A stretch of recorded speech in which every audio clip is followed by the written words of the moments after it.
வணக்கம். செய்திகளை வழங்குவதற்காக நான் ஜெனிஃபர் ஆனந்தகிருஷ்ணன். தலைப்பு செய்திகளை பார்ப்பதற்கு முன்பாக, பாரிஸிலிருந்து தாயகம் திரும்பிய வினேஷ் போகத்துக்கு டெல்லி விமான நிலையத்தில் உற்சாக வரவேற்பு அளிக்கப்படுகிறது. விவரங்களை செய்தியாளர் சுசித்ராவிடம் கேட்கலாம்.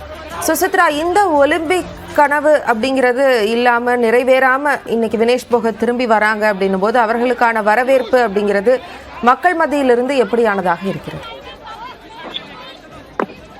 இந்திய மல்யுத்த வீராங்கனை தற்பொழுது பாரிஸில் இருந்து ஒலிம்பிக் போட்டியில் பங்கேற்ற பின்னர் தாயகம் திரும்பியுள்ளார். அவருக்கான ஒரு பலத்த வரவேற்பு என்பது டெல்லியினுடைய இந்திரா காந்தி சர்வதேச விமான நிலையத்தில் வழங்கப்பட்டு வருவதை நம்மால் காட்சிகள் பார்க்க முடிகிறது.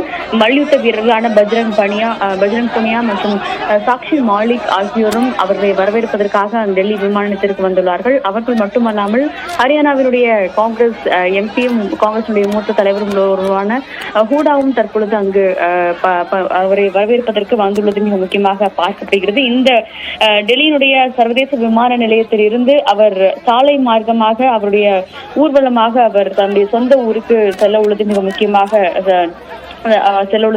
பார்க்கப்படுகிறது. அவர் ஹரியானாவில் உள்ள பலாலி என்ற அவருடைய சொந்த ஊர் கிராமம் வரை செல்வதற்கான ஒரு சிறப்பு அந்த அணிவகுப்பு ஏற்பாடுகளையும் மல்யுத்த வீரர்கள் சார்பாக தற்பொழுது அவருக்கு ஏற்பாடு செய்யப்பட்டுள்ளது. வினேஷ் போகத்துக்கு ஏற்பாடு செய்யப்பட்டுள்ளது.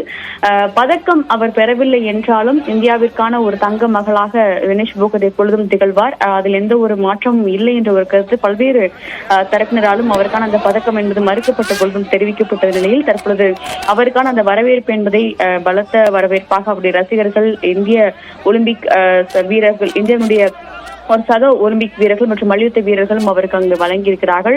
கண்ணீர் மல்க அவர் இந்தியாவை வந்தெடுத்து எடுத்த அந்த அனைத்து வீரர்களையும் பார்த்து கண்ணீர் மல்க தன்னுடைய ஆதங்கத்தையும் அவர் பகிர்ந்து கொண்டுள்ளதையும் நம்மால் காட்சிகள் பார்க்க முடிகிறது. காங்கிரஸ் எம்பி தீபேந்தர் கூட அவருடைய சொந்த ஊரினுடைய தொகுதியினான பலாலிக்கும் அவர் எம்பியாக பிறப்பதால் அவருடைய நேரடியாக சென்று வரவேற்றுள்ளது மிக முக்கியமாக பார்த்து இந்திரா காந்தியில் விமான நிலையத்தில் தொடங்கி எய்ம்ஸ், பாதசாலா, தாத்ரி ஹைவே முதல் அவருடைய சொந்த ஊர் வரை இன்று அவர் பேரணியாக அவர் செல்ல உள்ளது. அது மட்டுமல்லாமல் சக மல்யுத்த வீரர்களையும் அவர் தன்னுடைய சொந்த ஊரில் சந்திக்க உள்ளார். அதன் பிறகு அடுத்த நகர்வுகள் குறித்து அவர் முடிவுகளை தெரிவிப்பார் என்ற ஒரு தகவலும் தற்பொழுது அதிகாரப்பூர்வமாக வெளியாகியுள்ளது.